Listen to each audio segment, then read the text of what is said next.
Right, welcome to the show. Subscribe at kevinmd.com/podcast. Today we welcome back Kathleen Muldoon. She is a certified coach and a professor of medical humanities. Today's Kevin MD article is Choosing Between Care and Country, a Dual Citizens Independence Day Reflection. Kathleen, welcome back to the show. Thank you for having me. All right. So what's your latest article about? So my latest article kind of came together as I was sitting kind of in this space that we all just went through as a country, right? And, in North America, we have three important shared countries with very different systems of care. And it just so happens that I am Canadian born and I moved here for grad school in 2000. So experienced the Canadian healthcare system, growing up but became of age as both a kind of medical educator, a coach, and a caregiver myself, a parent in the US system. And I'm a parent of a child with significant medical complexity. And so, especially this year in 2025, in that time period between Canada Day, which is July 1st, and Independence Day, July 4th, was also the time period where, Medicaid cuts were being discussed and bounced around between the Senate and the House.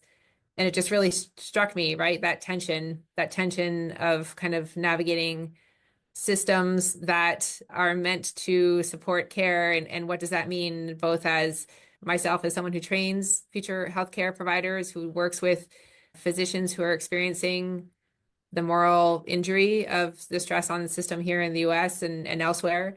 And as a caregiver myself, what does this mean that we're, thinking about where our priorities lie in terms of how we support the health of our population. And so that's where the article kind of came from.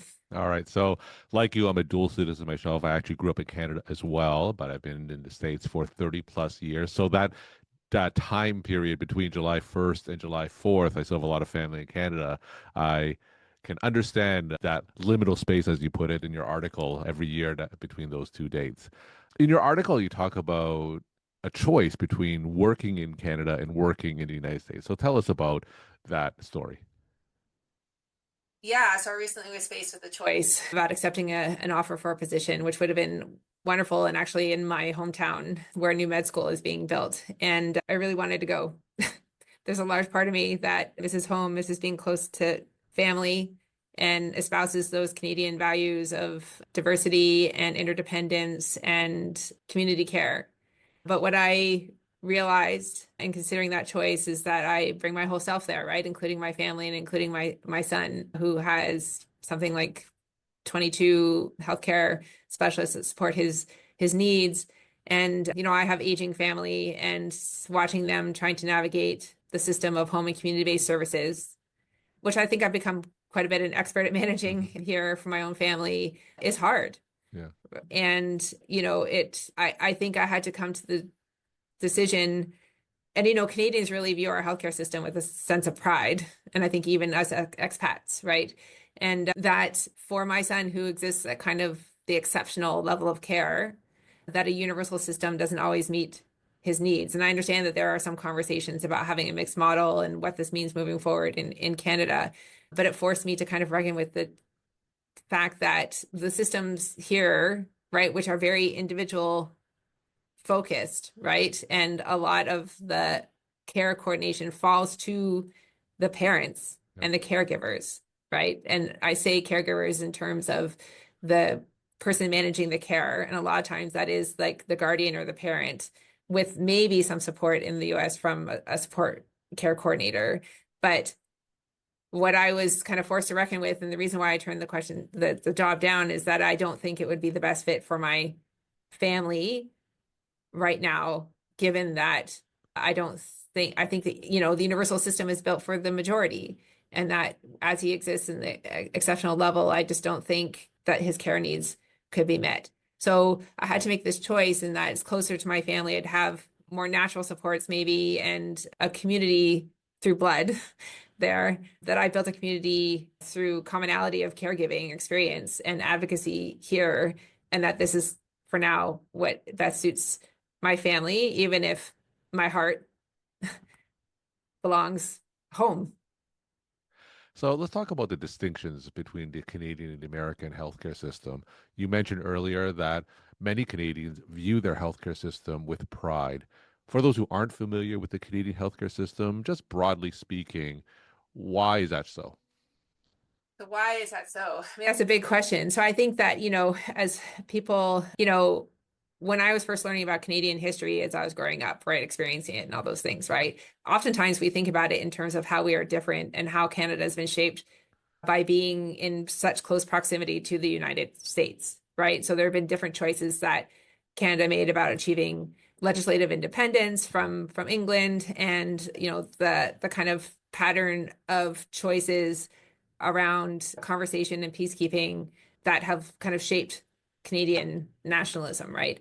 And I think healthcare is intimately tied into that, right? And like Tommy Douglas, who is one of the co-founders of the universal system, is I think considered a Canadian hero, right? And when I Yep. think of Canadian heroes, I think of Terry Fox. I think of people that, did a lot for bringing to national attention the way that we care for each other and had that kind of interdependence. And so, you know, the universal system in Canada, I think, espouses those kind of values that we are a collective society that values caring for each other across the life spectrum, that is just kind of ingrained into everything, right? From beer commercials to, a lot of the CBC programming. Mhm. So I just think it's like why it's going to be, it's hard. And I think we are called into community to collectively take a look at like, how is this serving us and how is it moving us forward, which is like a really hard for anybody to do. But think about like, an entire nation to be called into doing it. It's tough. Now, you mentioned earlier that one of the decision points was because you're a caregiver, obviously, and your child required, you mentioned like 20 plus physicians and specialists.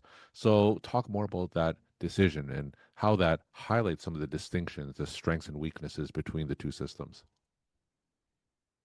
So my son has significant care needs, and in Canada, it is tougher, especially my son is 11 years old now, moving an 11-year-old child who didn't kind of grow up and accumulate those providers, that team through his growth, to kind of go and try to construct a team of pediatric specialists is difficult. And so it's more difficult to come by those pediatric specialists. It's difficult to navigate wait lists, especially when you have ongoing and chronic conditions that require preventative management. And so what I saw is that it's difficult to not only get into the specialist, but it's difficult to create that team Mhm. of care, especially if you're not in a metropolitan area, and that the home and community-based services are based on more of a rehab model instead of ongoing care. And so the difference is that my son's team here was constructed as he grew. So I'm very comfortable with the number of the members, and we collaborate on, even outside of his care, on some research projects and things. But here there is no, especially as it is a state by state basis, how Medicaid is enacted. In Arizona, it's typically been ranked as the number one state for supports for people with disabilities. And so there are no wait lists to care. I can self-refer to specialists that, his home and community-based services will be, as it stands currently, ongoing and support, and that we shift the goal. It's not graduating. So my son does use, for example, a wheelchair and an augmentative communication device, and it's understood that the goal is not to get my son walking. He's not going to jump out of the wheelchair and start dancing around, but how do we strengthen and use his skills that he does have, right, for function, for as much independence as he will have, right? So that includes helping to stand for transfers, being able to communicate in a multiple and varied situations with his eye gaze communication device, using his head switch array to drive his wheelchair on his own. So these are all very, exceptional circumstances that require ongoing support, not in Magnas where you get like, here's 5 sessions and then you Mhm. you graduate, right? Like, which has been my experience kind of supporting from a distance some of my family members who have in-home care needs in the Canadian system. And so, I think that difference is that, he is able to get those individualized level of care because of the shared system between our private insurance, which covers some of that, but most of it's actually put off into the Medicaid system for those home and community-based services, which are not typically covered by private insurance. So I hear that you're, of course, couching these services because we don't know what's going to happen, of course, in the future. So from where you stand, tell us about how some of these threats and cuts to Medicaid, how do you think that's going to be affecting some of these services going forward? Medicaid, I think what people don't recognize and what I've been advocating hard over the last few months here with our legislators in Arizona is that Medicaid is actually the invisible backbone, right? That keeps our healthcare system in the US functioning. It keeps the industry working. It keeps it funded. And that even if you're not somebody who uses Medicaid, that without those supports, that therapy clinics close, special education departments have to let staff go because that's all underwritten by Medicaid funding.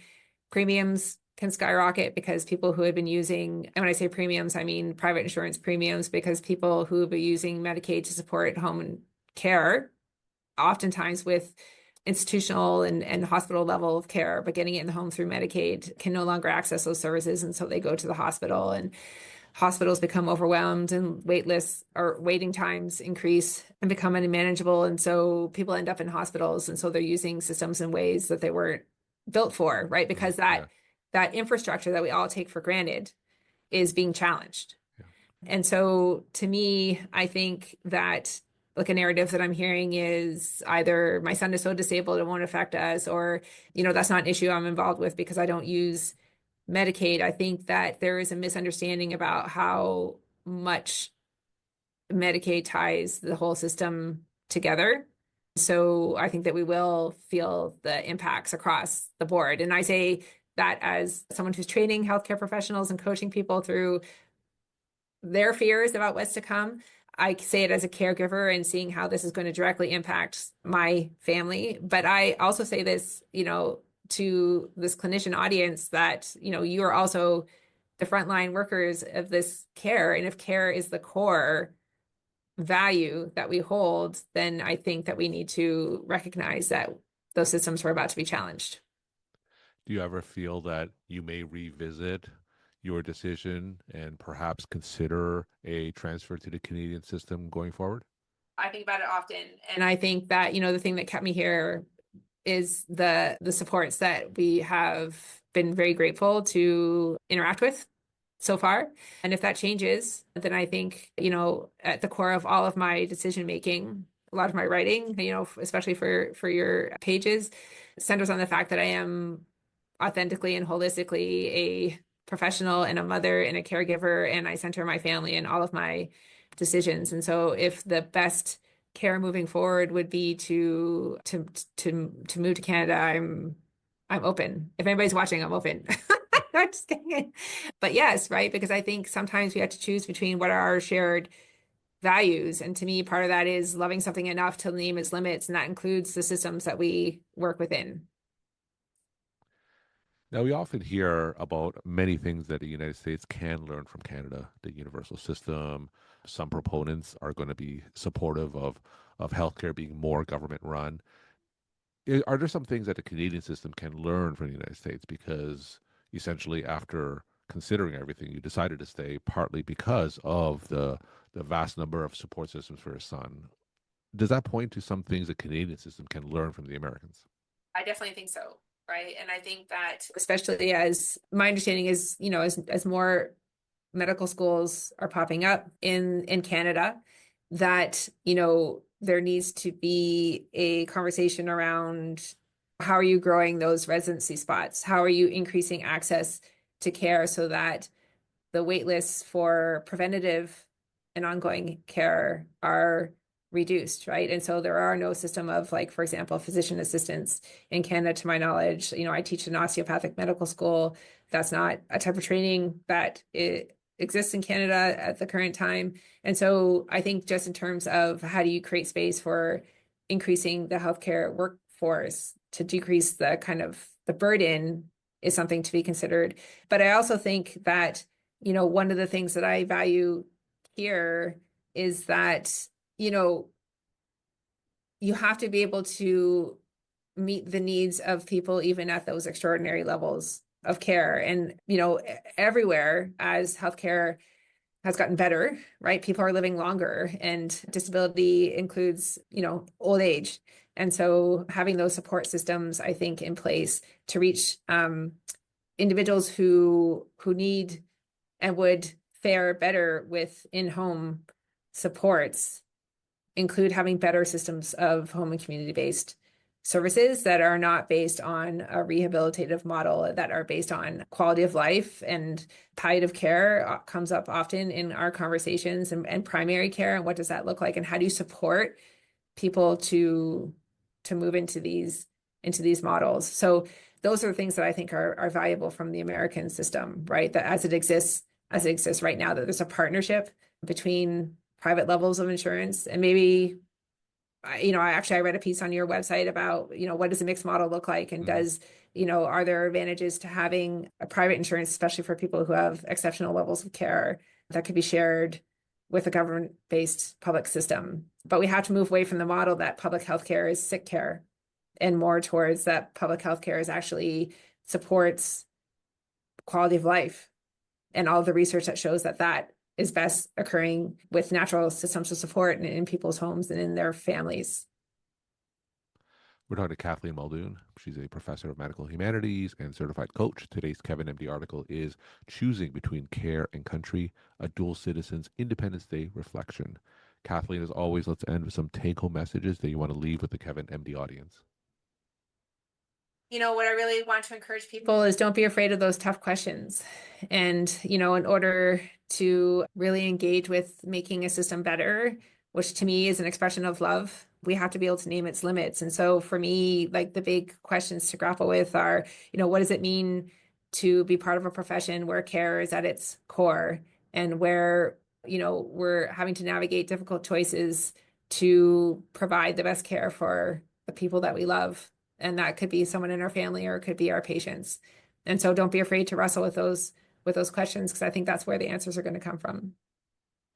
Kathleen, as always, thank you so much for sharing your story and perspective. And thanks again for coming back on the show. Thank you.